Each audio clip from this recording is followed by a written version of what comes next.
ಬಿಟ್ಟು ಎಲ್ಲಿಗೆ ಹೊರಟೋದ್ರಿ? ನನ್ನನ್ನು ಬಿಟ್ಟು ಹೋಗೋದಕ್ಕೆ ನಿಮಗೆ ಮನಸ್ಸಾದರೂ ಹೇಗೆ ಬಂತು? ನಿಮ್ಮ ಪ್ರೀತಿಯ ಮಗ ನಿಮ್ಮ ಮೇಲೆ ಜೀವನೇ ಇಟ್ಕೊಂಡಿದ್ದಾನೆ. ಅವನು ನಮ್ಮಪ್ಪ ಎಲ್ಲಿ ಅಂತ ಕೇಳಿದ್ರೆ ನಾನು ಏನಂತ ಉತ್ತರ ಕೊಡಲಿ? ನೀವಿಲ್ಲದೆ ಒಂಟಿಯಾಗಿ ಬದುಕೋದಾದರೂ ಹೇಗೆ ಅಂದರೆ, ಇಷ್ಟಕ್ಕೂ ನೀವಿಲ್ಲ ಅಂದರೆ ನಾನು ಬದುಕಿರ್ತೀನಿ ಅಂತ ನೀವು ಹೇಗೆ ಅನ್ಕೊಂಡ್ರಿ? ನೀವು ಸನ್ಯಾಸತ್ವವನ್ನು ಸ್ವೀಕರಿಸ್ತೀನಿ ಅಂತ ಹೇಳಿ ನಿಮ್ಮ ಒಳಗಿನ ನನ್ನ ಹೊರ ಹಾಕಿದ ಮರುಕ್ಷಣವೇ ನಾನು ಸತ್ತು ಹೋದೆ ಅಂದರೆ ಸತ್ತು ಹೋದೆ. ಅಯ್ಯೋ ಅಯ್ಯೋ, ತಪ್ಪೆಲ್ಲ ನಂದೆ. ಕಾವೇರಿ ಪಟ್ಟಣದಿಂದ ಹಿಂತಿರುಗದೆ ಇದ್ದಿದ್ರೆ ಈ ಸಮಸ್ಯೆನೇ ಬರ್ತಿರ್ಲಿಲ್ಲ. ನಾನೇ ಗುರುಗಳ ಆಶ್ರಯಕ್ಕೆ ಹೋಗೋಣ ಅಂತ ಹೇಳಿ ಇಲ್ಲೇ ಕರ್ಕೊಂಡು ಬಂದೆ. ನನ್ನ ಕೈಯಾರೆ ನಾನೇ ನನ್ನ ಸಮಾಧಿನ ತೋಡ್ಕೊಂಡೆ. ತಪ್ಪು ಮಾಡಿದೆ ಅಂದರೆ ತಪ್ಪು ಮಾಡಿದೆ. ನನ್ನ ಬದುಕನ್ನ ನಾನೇ ಹಾಳು ಮಾಡಿಕೊಂಡೆ. ನನ್ನ ಮಗನನ್ನ ನಾನೇ ತಬ್ಬಲಿ ಮಾಡಿಬಿಟ್ಟೆ. ಈಗಲೂ ನಿಮಗೋಸ್ಕರ ಕಾಯ್ತಾ ಇದ್ದೀನಿ. ನಿಮ್ಮ ಕೈ ಮುಗಿತೀನಿ, ಎಲ್ಲಿದ್ರೂ ಬಂದುಬಿಡಿ. ನಿಮ್ಮ ನಿರ್ಧಾರನ ಬದಲಾಯಿಸ್ಕೊಂಡೆ ಅಂತ ಒಂದೇ ಒಂದು ಸರಿ ಹೇಳಿಬಿಡಿ. ಇನ್ನು ಯಾವತ್ತೂ ಈ ಕಡೆ ಬರೋದು ಬೇಡ. ಎಲ್ಲಾದರೂ ದೂರ ಹೋಗಿ ಭಿಕ್ಷೆ ಬೇಡಾದರೂ ಜೀವನ ಮಾಡೋಣ. ನನ್ನ ಜೊತೆ ನೀವಿದ್ರೆ ಅಷ್ಟೇ ಸಾಕು. ಭಗವಂತ, ನನ್ನ ಗಂಡನ ನನಗೆ ಕೊಡು, ಕೊಟ್ಬಿಡು, ಕೊಟ್ಬಿಡು.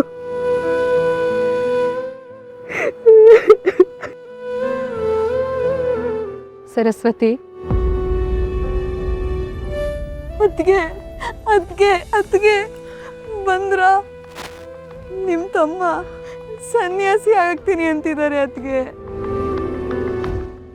ನಾನು ಎಷ್ಟು ಹೇಳಿದ್ರೂ ಕೇಳ್ತಾ ಇಲ್ಲ.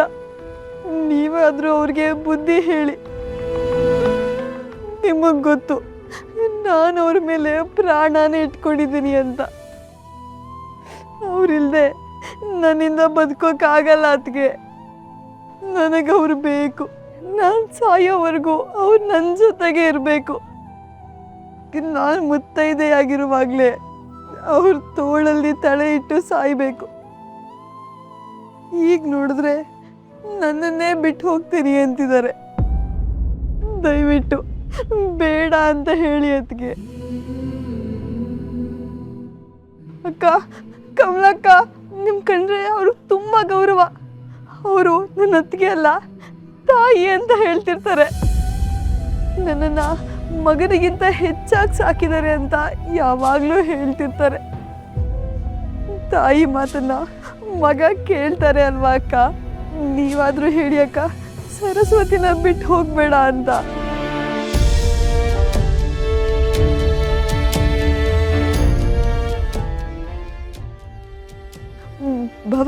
ಬಾವ, ನಿಮ್ಮ ಮಾತನ್ನ ಅವ್ರು ಯಾವತ್ತೂ ಮೀರಿಲ್ಲ. ಅಪ್ಪ ಹೋದ್ಮೇಲೆ ಅಣ್ಣನೇ ನನ್ನ ತಂದೆ ಅಂತ ಹೇಳ್ತಿದ್ರು.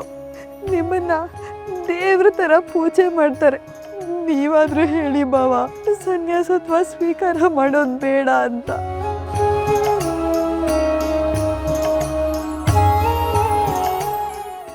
ಅಣ್ಣ ಅಣ್ಣ, ನೀವು ಎಲ್ಲರಿಗಿಂತಲೂ ಹಿರಿಯರು.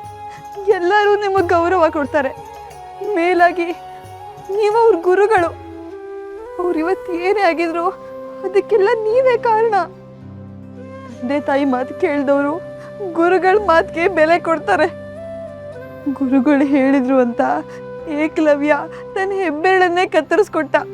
ಇವರು ನಿಮ್ಮದೊಂದು ಮಾತು ನಡೆಸ್ಕೊಡಲ್ವಾಣ. ದಯವಿಟ್ಟು ನೀವಾದರೂ ಹೇಳಿ, ಸರಸ್ವತಿನ ಬಿಟ್ಟು ಹೋಗಬೇಡ ಅಂತ. ಸನ್ಯಾಸತ್ವನ ಸ್ವೀಕಾರ ಮಾಡೋದು ಬೇಡ ಅಂತ ಹೇಳಿ ಅಣ್ಣ.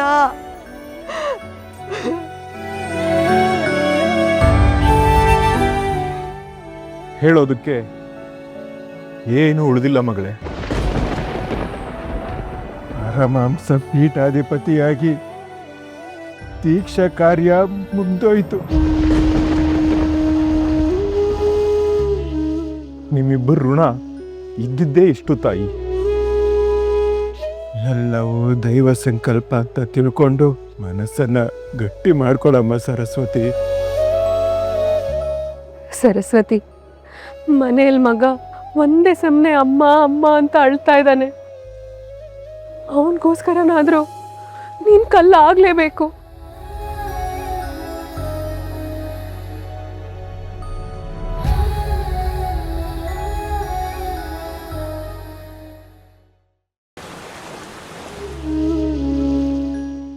ಸಮಾಧಾನ ಮಾಡ್ಕೋ ಸರಸ್ವತಿ, ಅಳ್ಬೇಡ. ಅಲ್ಲ ಅದಕ್ಕೆ ಅವರು ನನ್ನನ್ನ ಎಲ್ಲ ಗೊತ್ತಾಯ್ತು ಸರಸ್ವತಿ. ನಮಗೂ ವಿಷಯ ತಿಳಿದಿರಲಿಲ್ಲ. ದೇವಸ್ಥಾನಕ್ಕೆ ಹೋದಾಗ ವೆಂಕಟನಾಥನಿಗೆ ಸನ್ಯಾಸ ದೀಕ್ಷೆ ಆಗ್ತಿದೆ ಅಂತ ಯಾರೋ ಹೇಳಿದ್ರು. ಹೇಗಾದ್ರೂ ಮಾಡಿ ಅದನ್ನ ತಡಿಬೇಕು ಅಂತ ನಾವು ಕೂಡಲೇ ಹೊರಟ್ವಿ. ಆದರೆ ನಾವು ಹೋಗೋ ಹೊತ್ತಿಗೆ ಎಲ್ಲವೂ ಅಂತ್ಯ ಆಗಿತ್ತು. ವೆಂಕಟನಾಥನಿಗೆ ಸನ್ಯಾಸ ದೀಕ್ಷೆ ಕೊಟ್ಬಿಟ್ಟಿದ್ರು. ನಾವು ಏನೂ ಮಾಡಲಿಕ್ಕಾಗಲಿಲ್ಲ. ಈಗ ಅವನು ನಮ್ಮ ವೆಂಕಟನಾಥನಾಗಿ ಉಳಿದಿಲ್ಲ. ಅಂದ್ರೆ ನಮ್ಮ ವೆಂಕಟನಾಥ ಇನ್ನು ಮುಂದೆ ಶ್ರೀ ರಾಘವೇಂದ್ರ ತೀರ್ಥ ಪಾದಂಗಳು.